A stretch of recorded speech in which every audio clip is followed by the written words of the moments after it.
Hello ladies and gentlemen, welcome to the Outer Rim Cantina. My name's Alan, and today I'm here to talk about the brand new and final trailer for Star Wars The Rise of Skywalker that dropped on Monday. I apologize for being late with this video, but life got in the way and I wasn't able to record in time to get my live reaction and first thoughts out to all of you, but better late than never, right? Anyways, a lot of people expected this trailer to be big, and I would definitely say it delivered on that, as both the final trailer for Episode 9 and the final trailer of the Skywalker saga, they pretty much pulled out all the stops, while still keeping the actual plot of the film very mysterious. I'm assuming if you're watching this video, you've already seen all the big Star Wars creators do their own reactions and breakdowns, so I'm not going to go through the trailer shot by shot again, because honestly what I have to say is probably similar to those other people.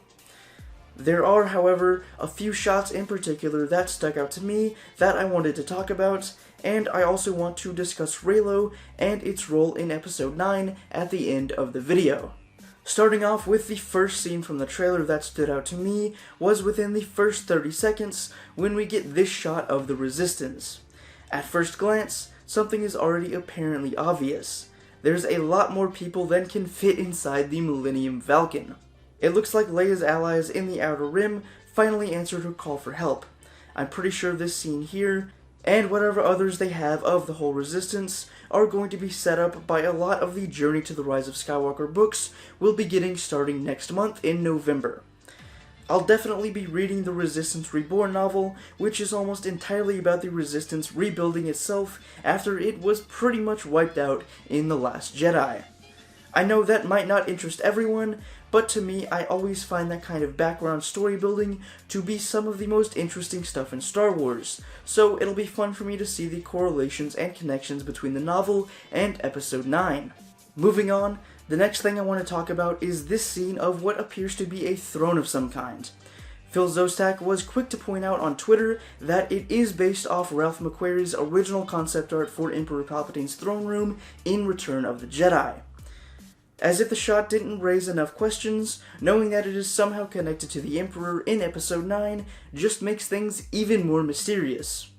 There are a lot of theories that Palpatine did find a way to cheat death through the World Between Worlds that was first introduced in Rebels and has since made its way into various other pieces of Star Wars media, so it's possible that this throne is somehow inside the World Between Worlds, and that's where Palpatine has been hiding and regaining his power this whole time. Even if Palpatine isn't hiding out in the World Between Worlds, we already know through various leaks and rumors that the Sith fleet we've seen now in all the trailers is hiding out in the unknown regions. So it's also possible that is where Palpatine has been hiding out while he's regaining his power.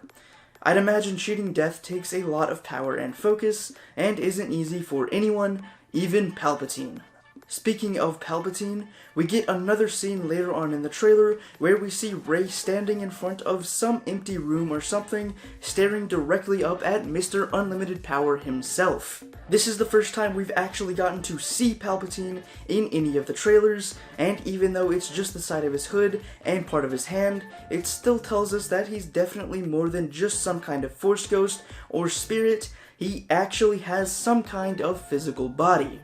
This just opens up the possibility of Rey and perhaps Kylo Ren, aka Ben Solo, to have some kind of physical altercation or fight with the Dark Lord of the Sith now that we know he has a physical body. Although I also think that body could be mostly cybernetic or mechanical. Of course, that's just solely based off the way his left hand raises up for that split second before the scene cuts. Really, we'll just have to wait and see. But honestly, as long as they don't make him a clone or a spirit, I'll be happy. I want to see Papa Palps back in action once again, so he can finally be put down for real this time. Switching gears from talking about the big baddie of the film to something a bit more lighthearted, this scene with the hull frame just filled with Resistance ships is honestly one of the most epic things I've seen in a Star Wars movie. On top of that, we also get a look at some fairly iconic Star Wars ships. and not just things like blockade runners that we've seen before. We have, of course, the Millennium Falcon that's probably being piloted by either Rey or Lando, and to the right of that, we see a ship that can pretty much only be the Ghost from Rebels. We already got teased with the Rebels crew being present in the Star Wars film universe, thanks to the cameo Chopper makes in Rogue One, and seeing the Ghost show up in that space battle as well, so it's good to see that ship back again. It'll be interesting to see if they show either Hera or her son in the movie somewhere as well. I've also seen people say that the giant ship behind the Ghost is the Colossus from Star Wars Resistance, but I'm pretty sure that's just a rumor and hasn't been confirmed or denied yet.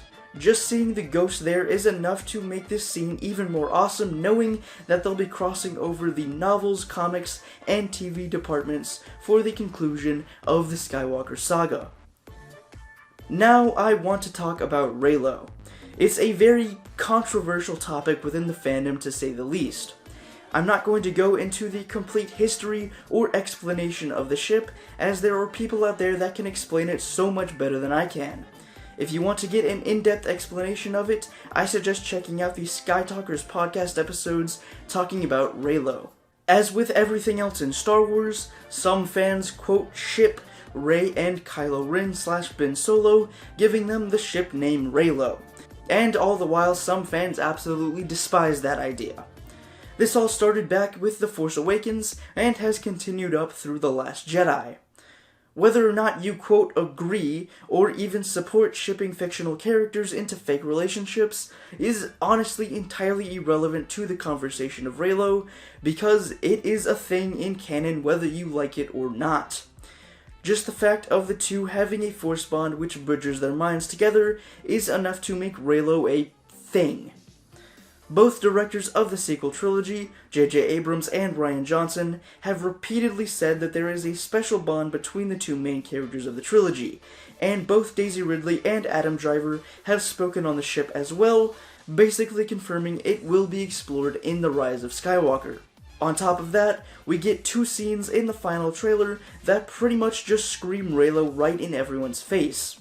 Those scenes being this one where the two are destroying what is said to be Vader's helmet with their lightsabers, and this scene of the two standing in the Emperor's destroyed throne room in the remnants of the second Death Star having some kind of conversation. Basically, whether you like it or not, Reylo is a thing that exists in some capacity. Do I think that means we're going to get a scene of them making out? No, not explicitly.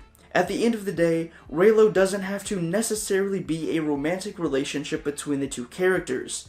The term just encompasses the two characters' overall relationship and the arcs with each other throughout the trilogy. I've seen so many people online get bent out of shape over the concept of Reylo without stopping to consider that it doesn't absolutely have to be something romantic, and honestly, I don't think it will. I think we will see their force bond grow even stronger, and see a redemption of Ben Solo back to the light with some kind of confrontation with Palpatine, but somehow I don't see them working in an explicitly romantic relationship. Sure, it could be implied by the end of the film or something, but we'll just have to wait and see.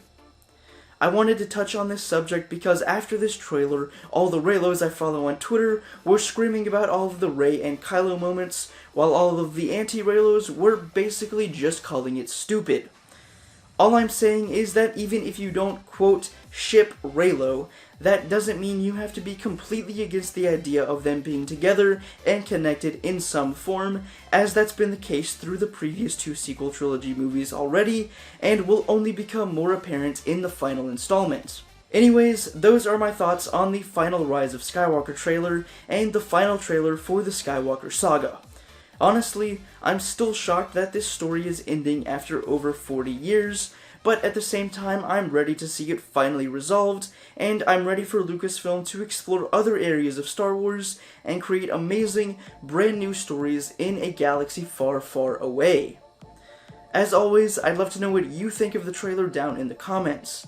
If you enjoyed this video or any of the other content on my channel, I'd really appreciate it if you could leave a like on the video, as those really do help a small channel like this, and consider subscribing if you want more Outer Rim Cantina content in your subscription feed every week. That's all the time I've got today. I hope to see you back here in the cantina on Saturday for another Star Wars video. Until then, may the Force be with you.